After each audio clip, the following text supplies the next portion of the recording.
So, welcome to Northern Powerhouses, our business success stories series of interviews, where we discuss with local business leaders their backgrounds, their successes, and their challenges, and what's really driving them forwards. And this afternoon, I'm delighted to have with us Ed and Tina from Grace and Morris Architects. So, Ed and Tina, thank you so much for spending some time with us. And if you'd like to introduce yourself, Grace and Morris, what you do, how you help people, that would be wonderful. I'm Ed from Grace and Morris Architects. We are residential architects based in Harrogate, specialising in residential extensions, new builds. We work not just only within Harrogate, but North Yorkshire and North Leeds. We've opened our doors here in October. We're right in the middle of Harrogate on Parliament Street. Right? Um, just we created a showpiece, which we'll get into a little later on. Brilliant. But our doors are always open here. Please feel free to come and see us and meet us. Where Tina will gladly speak to you and introduce Grace Morrison in greater detail, basically. Yeah. Wonderful. Thanks for the opportunity, Chris. You're As welcome. Ed said, Grace and Morris is relatively new.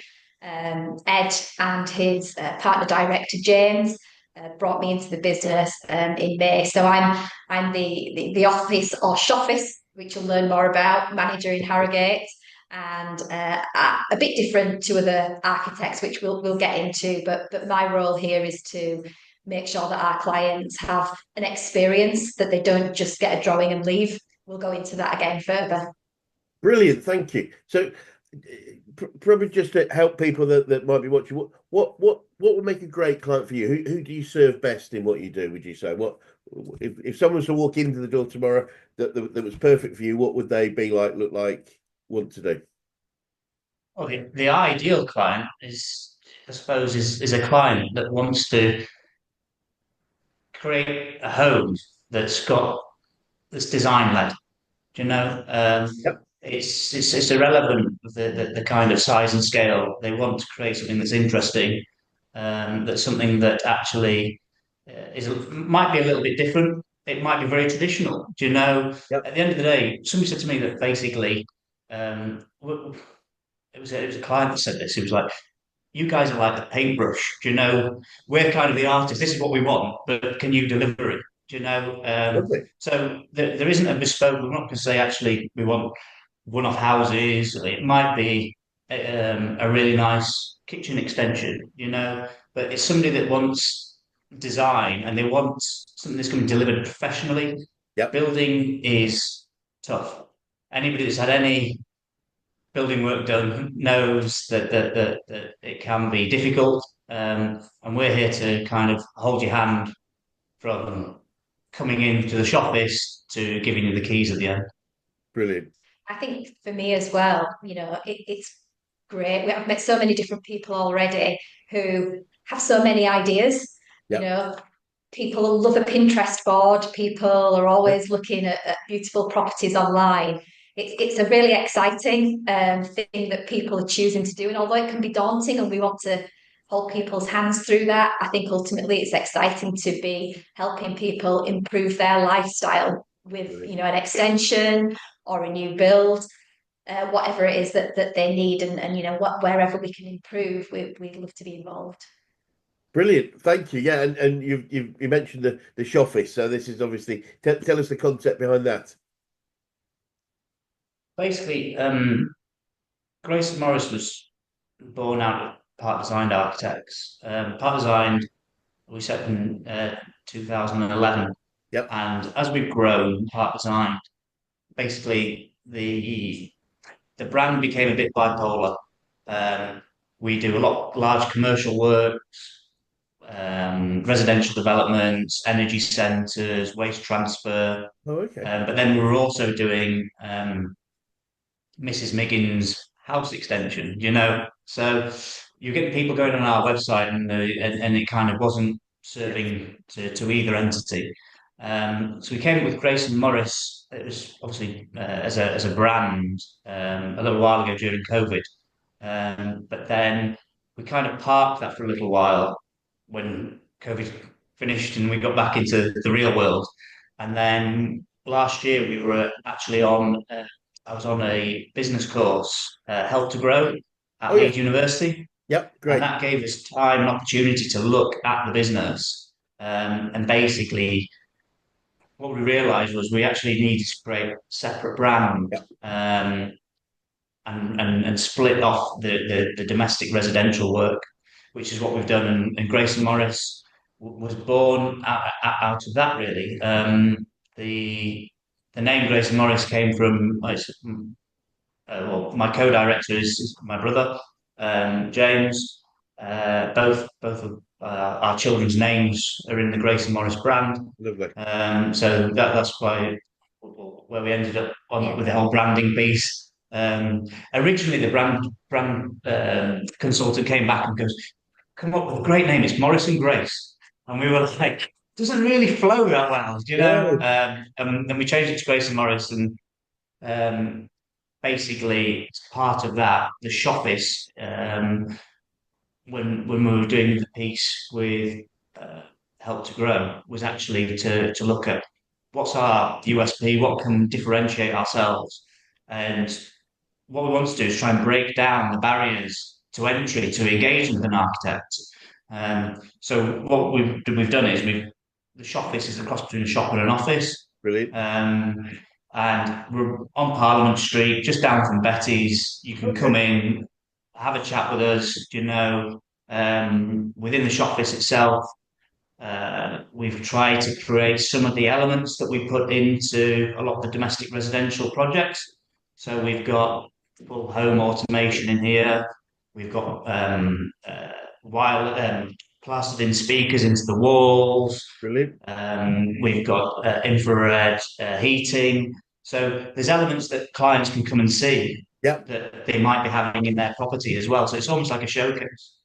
Brilliant. And that, I mean, that's quite innovative. That's very innovative for a traditional architect practice, I would think. I mean, I've been in a few, and it's mainly walk in, and there's big drawing boards and all sorts of things going on. And perhaps I guess that's you focused rather than the client focused. Whereas what you've created is something that I can come in and look at things that are directly relevant for me straight away, I guess. I think the key that we wanted to make this USP is driven by having the client central to everything that Brilliant. we do. My background is working in large corporates, looking at customer experience, and the word journey is used to an nth degree now. But Yeah. if you think about this as a life event, it's a big life event that someone's taking, and a significant amount of money that will be spent on it, and it might only be once or twice in their lives that they do it. Yep. But you know what? Come and have a great experience with Grace and Morris while you do that. Yeah, Come in, let me have a look at what designs you've got. Let's put a VR headset on you so you can actually look at what this looks like. wow. And being in Harrogate is as a starting point is a really important thing to us. Parliament Street's a historic street, and we want to be part of the Harrogate community. Right. Collaboration. So, for example, and you must come and meet us, Chris, come I'd into the love to. office. But we have a collaboration with a local art gallery, Red House Originals, and we have Dan Baldwin artworks on our walls and some of his ceramics in here. So it really is, come in and have your end-to-end journey with us and have some fun along the way. Wonderful. That sounds great, and I definitely will. I'm not too far away from you, where I live anyway. So that sounds perfect. Good. So obviously, so Grace Morris is a relatively new brand that we're developing, and by differentiating between the two parts of the business. So, but from a business as a whole, what are some of the key issues you've had to overcome as you've grown? I think one of the things when with in particular to Grace Morris is that we are new in town, Yeah. and it's making awareness, it's making new connections. It's one of the things that was integral to what we want to do here is the shop office. And it's not, we're not an architects in a WeWork, you know. Yeah. As Tina was saying, people typically spend hundreds of thousands of pounds. They want to be able to know they can come in and see us. You know, we're Yep. not fly by night. You know, we're not in a Regis somewhere. It's Yep. actually we're here. We've got permanent presence. Yep. We've got a beautiful office. You Yep. know, and it's like, well, actually, that's one of the key criteria that kind of is to us is it's basically giving the client confidence. Yep. When it comes back to kind of overcoming obstacles, it is getting the brand out there. It is Yep. kind of making new connections. It, like I said, I think there's a lot of people in. There's a lot of people that see Harrogate as kind of. There's a lot of wealthy people here. Let's go into Harrogate and let's be in a wee work and let's try dipping in and out. We're not, we're here, we're residents. You know, Tina is involved in the chamber, the amount of networking groups and people that you're involved with. We're supporting the beer festival. Brilliant. We are here to stay, you Yep. know, and I think rightly so, probably there are some people in Harrogate that are like, oh, they're just dipping in and out, you know. Yep. But I think that's one thing that I think particularly after the first 3 months, I think people have started to go, oh, right, yeah, these guys are the real deal. They are here to stay. They are, you know, and I think you'll find that a lot more doors and opportunities have opened this year than Brilliant. Yeah, in the first 3 months. definitely. I think, it's easy to say you want to be involved in the community, but one of the things I'm privileged to do this Christmas, supporting older people is one of the charities in Harrogate, Yep. and Brilliant. I donned my Christmas hat and I went delivering Christmas gifts for supporting older people, actually knocking on and the joy that Yeah. it brought. So, hard hitting, you might say, yeah, that's Grace and Morris getting their name out there. But equally, I think we want to be a part of things. Absolutely. So yeah, and people have the phrase now, oh, are you the green one? So you can see our brand wall at the back. Yep. And the front of the shop is the same colour. And that seems, you're the green one, I'm sure there's a marketing piece to be made for that, Chris. Yeah. I haven't got there yet. But yeah, so it's nice to be starting to be recognised and we have, had a really good number of enquiries. So I think we're Great. getting there. Well done. I mean, wonderful. As I say, that's innovative approach to what you do and how a traditional architect might present themselves to the public. And it does come back to that for me, that point is people don't care what we do. They care about how we help them solve their problem.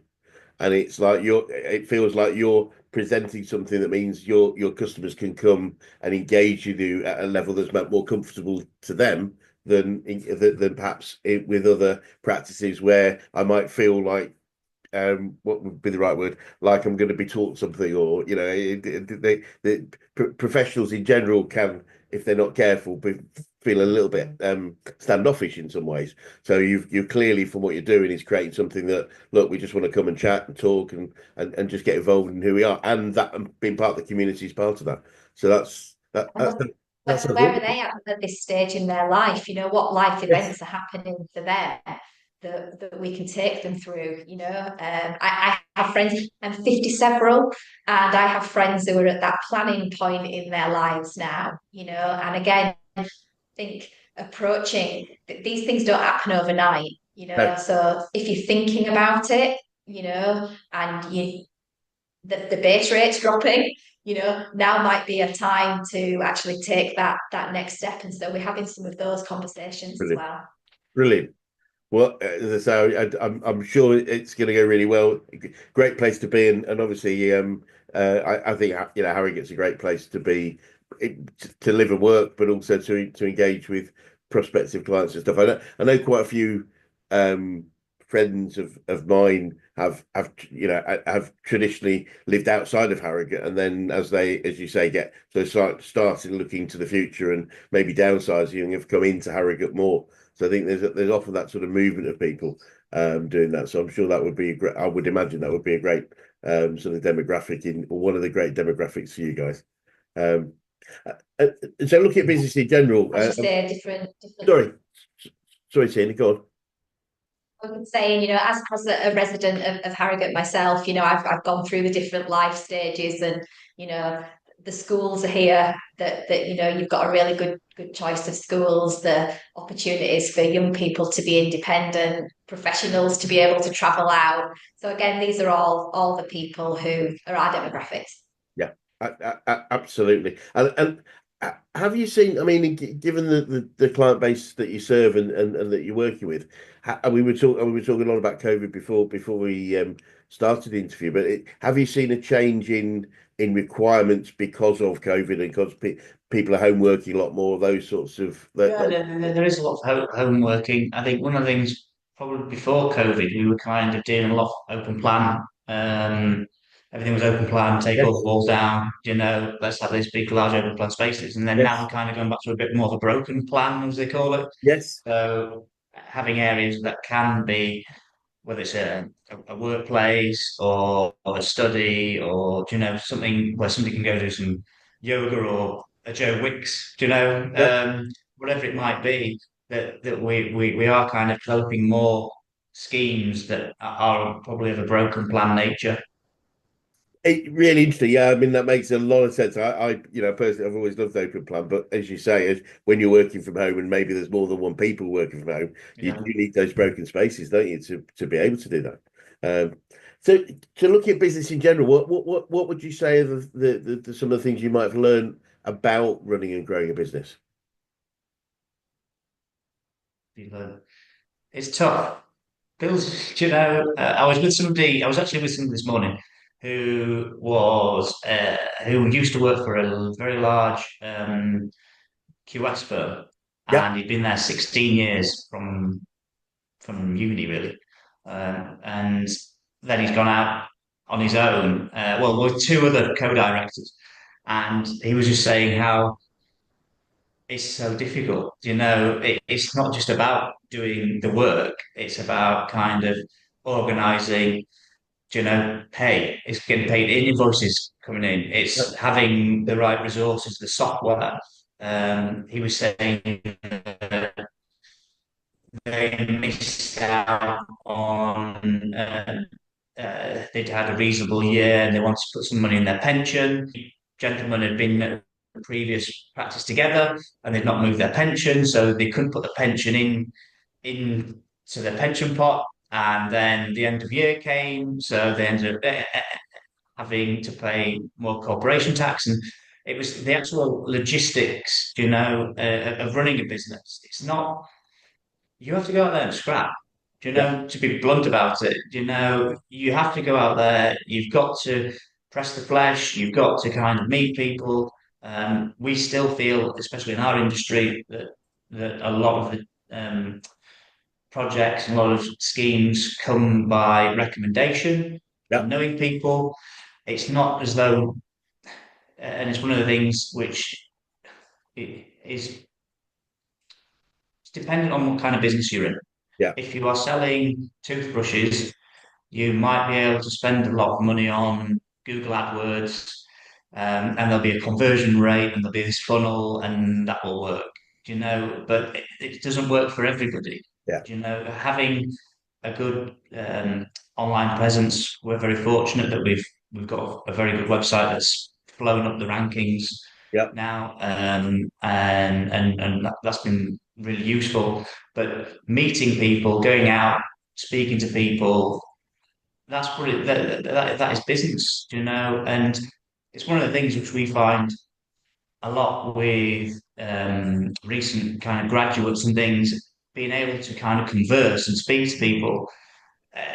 We having to train a lot of grads, and actually kind of being social, yeah, because majority of them are on their phones, or yes, texting or drop an email. yeah, And that's one of the areas which we were having to do a lot of kind of retraining and speaking to people, say, oh, we need to do this, or I've dropped them an email. It's like, yeah, but can you give them a call? Because we'll get an answer yeah. within 5 minutes, rather than 3 days. Yeah, 100%. And I says everyone I work with the written word is it really should only be used for the typed word, should only be used for information, not for communication, because there's no tonality with it. So and it's very easy to misread, you know. 100% right. You can read an email so many different ways, and Absolutely. I think that's very important. It's just nuts how often, as you say, from an urgency perspective, but also from a communication perspective, it's just easier to pick the phone up, and yet I guess any number of things have changed potentially socially that mean people feel less comfortable. I mean, the fact that, as you say, young people typically text rather than do many things, it's not necessarily a useful thing, especially in business. Yeah. There's also a lot of external factors that affect how we go along. The changes in government, the changes in cost of labour, accessibility to labour, and Yeah, the materials, cost of borrowing. All of those things affect all of us as just as individuals, but then they have a different impact on you as a business, and we can only control that so much. But being ahead of the curve as much as you can is really what we try to do. brilliant. Absolutely. That's fantastic. And you probably aware we're a business coaching organization. I'm keen to know who the best coaches you've worked with, whether that's business, sport, life in general. Who's had the biggest impact on you, and what made them so impactful? Oh yeah, we were actually discussing that earlier, and obviously, we're a family business. Yes. Our father, he only ever had one job. He started as an apprentice at 16 and retired when he was 67, 68. Same practice. He was a structural engineer. That practice had grown from one office to five offices, and he was the senior partner there. And they employed 140 staff when he retired. Um, so, especially my father's kind of been a very good sounding board. Been there, done that, survived it. He survived lots of recessions. Some because in his early part of his life he was cheap and he could do the work, um, and then more latterly when he had various offices across the UK, being more agile, I suppose. Yep. So we've kind of used him as a sounding board, really. We do feel that. Um, One of the things, say with any business or any sector, but we feel it's important to have a business understanding. And we worked very early in our kind of setup as part designed with business coaches, and we're part of the action coach probably about 10 years ago. Oh, Um, and we actually kept that person, that coach on every quarter that would come in and speak to us and provide a formal kind of almost like a non-exec role. yep. And I think, well, Grace Morris has been born out of the latest course we've been on, Yep. Help to Grow. I'm on another course at the moment at Leeds Met, a leadership course there. And I think that keeping that education, understanding business, meeting different businesses is really important. A bit like kind of what you guys do. It is very, very important. There's a lot of architectural practices that don't do kind of anything, and they really start to, well, a lot of them do struggle. 100%. I think the challenge in general is, things are changing all the time. So the ability to stay where we are just isn't an option, if that makes sense. I was speaking to somebody yesterday, and he's reading a book called "What Got Us Here Won't Get Us There" by a guy called Marshall Goldsmith, who I know, and it's just a great book. There's lots of great stuff in it, but that just initial concept of just because we're successful to date doesn't mean the same formula is always going to be successful. And it's that continual review, what's going on in business, in communities we talked about, economically, socially, and being ready and willing to make changes that will allow us to adapt and adopt is so important. And if you're familiar with that, Coach, I remember our founder, one of the things that he's always said is you can't out earn your learning. And investing in yourself is integral. Keeping abreast and ahead of current trends, ideas, thoughts. It's one of the big things. Um, I listen to a lot of podcasts and uh, I watch a lot of YouTube. Not cats jumping across rooms or anything, but so much. there's some really, really great people on YouTube and podcasts as well that are very informative. Yeah. The work and dedication that they put into their pieces and their information Yeah. is invaluable. Yeah. And yeah, we were just talking about one on the way over here. I'm a big fan of the Diary of a CEO, Stephen Bartlett. I think he has some really interesting people on there. And yeah, a lot of his specialists on there have their own podcasts and YouTubes, and you end up kind of spiraling out, Yep. And that's how I kind of, I suppose, keep ahead of a lot of information and try and stay with current trends and what's going on in different regions as well. We can always learn, right? There's always other people and other businesses, whether they're successful or whether they fail. There are always learnings that you can take from them. Absolutely, and the great thing about, I think the great thing about business is, most of the, if you think about marketing, sales, customer service, we experience that every day. So we can learn just from our life experience as well. How somebody serves us, how somebody engages with us from a marketing and sales activity. There's so much learning out there. It's just being open to it, I think. And so, well, that was good. How can I use that in my business or etc. And you mentioned podcasts. Actually, it was a great point. But I was going to ask, what are your favorite? Do you have any favorite books on business success, personal development, I guess, and podcasts, I guess, depending on how we learn. For now, but there's a book called Rocket Fuel, and that was something that it makes you think about the skills that you have and the roles that you play, and are you actually the innovator or are you an enabler? Yeah. And in previous roles where I've consulted, it's been really useful when you've looked at a business and the skill set that they've got in there, and as owners, quite often this is your baby, and quite rightly you want to look at that and to do everything, but you might not necessarily have the right skill to do that, and accepting that, and then looking at who can complement that.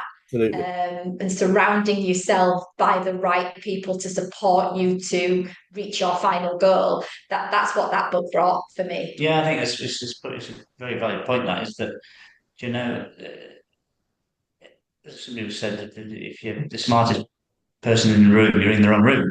It's about it's having that kind of, suppose, confidence in yourself, in that you can surround with people that are more intelligent, brighter, but they're the specialists in these areas. And we've always done, from the outset, we've always been aware that if there's something we can't do, we'll say we can't do it, and we'll can recommend somebody to do this element. Brilliant. And I think that's very important, because you know what you're good at and what you're not, yeah, I think that's really important. And a lot of the work that we do, our clients might want bespoke designs, whether that's carpentry or, whether that's electronics. And so, again, it's really interesting to meet these people who really know what they're talking about. And then for us to have them in our relationship group, so that when a client needs them from us, we can, wholeheartedly say, look, we trust these people to come and do, but we're learning so much along the way from these other people. It's like Phil who does all the cornicing work for us. and he Right. works in grade two, stately homes, Yes. you name it, he's worked there. But we've got a list of people like Mick the fire guy, so we can put people with these guys that are specialists, Yeah. and try and test it. And because we've had the kind of 14 years with Park Design doing the residential, we've had a steep learning curve. We've worked Yep. with some contractors that we wouldn't work with, and there's a list of people that we definitely would work with. Yeah. So again, we're trying to make and break down that process to be as easy as possible. Brilliant. As a Brilliant. consumer, it's, if I wanted to look for an architect, because I'm not an architect, right? So I can put myself in the Yes. shoes of our clients. Yep. And, I'm kind of thinking, how are we going to know if we've got the best contractor? How are we going to know if they're overcharging us for this? How are we, and having a company like ourselves who can literally come in and listen to what you want and then just reach out into all these people and bring them with us. Yeah. And you speak to us, you have a relationship with us, and we build that. But actually, you can rest assured that we've got everybody else coming along with us. Brilliant. That's great to know. And I would imagine a big chunk of the sort of demographic that you serve, especially I guess the Harrogate demographic are busy people. So the idea of not needing to find additional services, you bringing them all together is going to be incredibly valuable. That that sounds wonderful. What and what would you say you've learned about yourselves throughout your journey so far? I think the whole since the outset of setting up business, I think you have to be positive. You have to be determined, as well. 'Cause things do go wrong a lot of the time. But being determined is really, really important, And I think one of the things that we've started to look at more latterly as well is goal setting, and where do you want to be and how do you get there? I think that there's a lot of businesses, and we used to do that in the past. Basically, we're doing great, things are just coming along. Yep. We've got kind of monthly targets, but there's no end. It's like, what's the end goal or where are we going here? And I think one of the things that we've started to introduce latterly is kind of this is where we want to be, or how do we get there? And it's one of the things I think that we've got at the moment is obviously the kind of um, the government wants to build 1.5 million homes, and Yes. it's great the government coming out saying we want to build 1.5 million homes, but how are we going to get there? Yeah. I think that's one of the bits that we need filling in, Yep. and probably everybody needs a bit of help with. Yeah. And it's not really an achievable goal until you kind of put the steps in to get there. It makes perfect sense. I think the great thing about goal setting, and I often talk to people about goal set, and when we're goal setting or dreaming, is suspend reality at that point. So in other words, we initially don't worry how we're going to get there. We set the goal, but the great thing about setting the goal, then the question is, how do we get there? As you rightly said, it's not can we get there or not, because that's when our goals tend to be reduced and minimized to what we consider to be reality. Whereas if we say, well, that's what we're going to do, right? Okay, guys, our job now is to work out how. And ultimately, if there isn't a way, then we might need to adjust our goal. But it makes it more likely for us to be creative enough to find an answer if we've said how do we rather than how can we rather than can we is what I've often found. I think one of the things my children both they're both with football coach at the moment who is very into goal setting and things, and he recently was saying that it was quite interesting because he's doing a PhD in various elements of sport, and with regards to goal setting, it's amazing what you can achieve. A lot of goal setting is quite short termism, Yep. and if you look at something, say as a 5 year target, there's a lot you can achieve in 5 years. Yeah. Do you know? And how can we? What can we do there? Do you know? And I think that's one of the things is kind of broadening the spectrum and length of time and understanding what steps you need to process in that time as well. Yeah, you're absolutely bang on it. We do within you're probably aware of this, but within the Active Coach sort of programs, we typically do um, long-term goal setting. So the 3 to 5 years, where do we want to be? Primarily, where do the owners want to be, and then that can lend itself to business goals. But where do we want to be in 5 years? But then 90-day action planning, i.e., what we do in the short term to keep us on track to get there. And one of the things we typically find is when we're looking at the goals we set, is that we typically overestimate what we can achieve in the short term in the 90 days, Yeah. but massively underestimate what we could achieve in 3 to 5 years. Yeah. 100%. It's bang on that we do both and look at things from both angles to get the best out of ourselves and our teams as much as possible. Cool.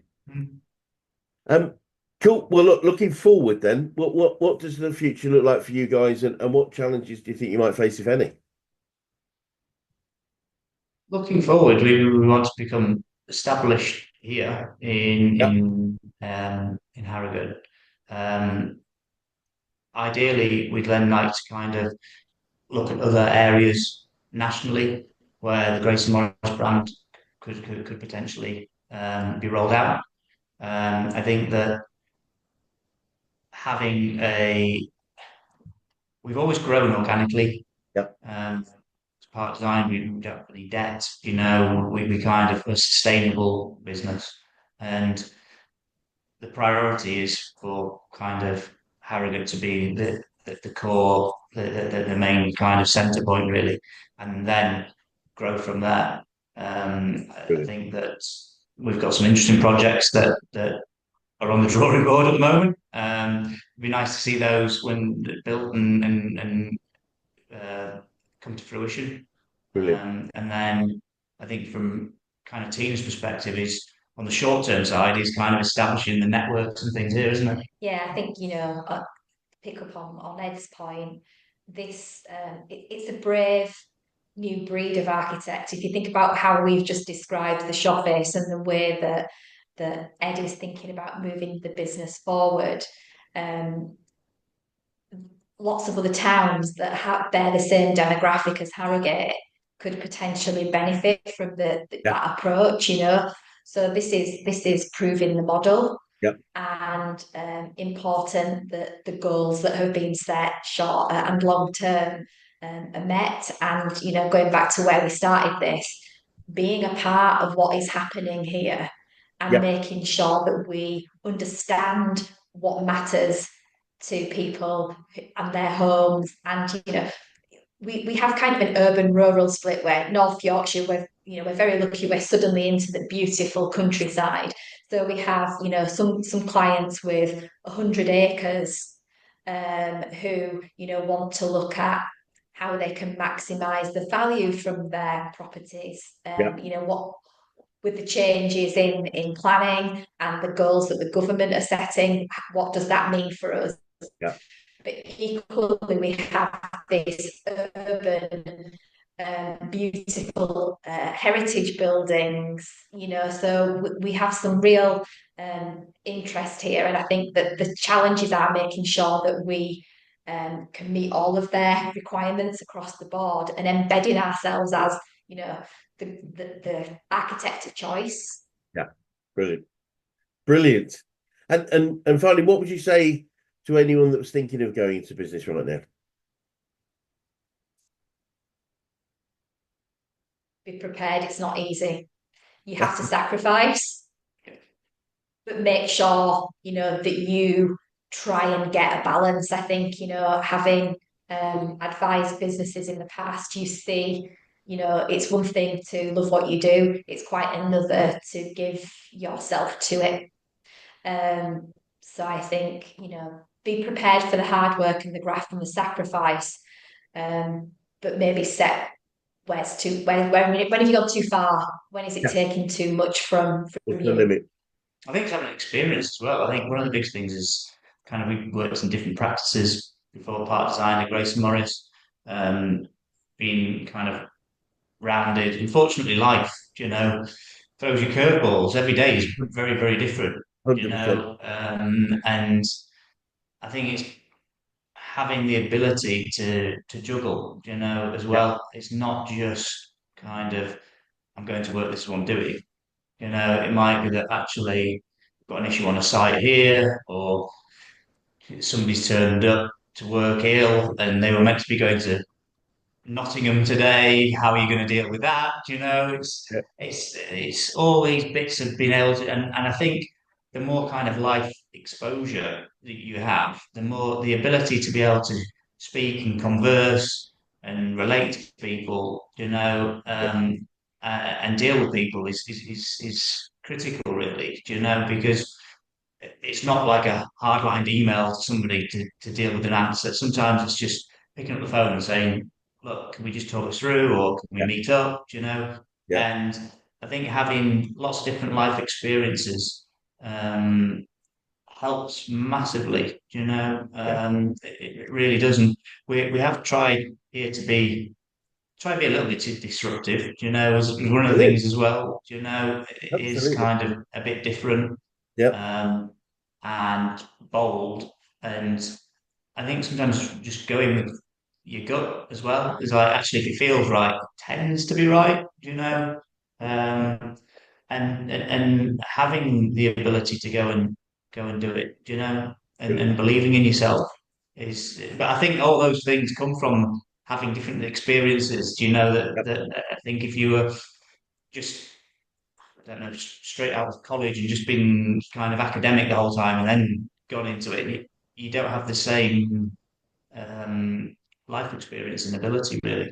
It would definitely be different, wouldn't it, for sure, if you didn't. It'd be really different, really different. Yeah. No, very, very sound advice.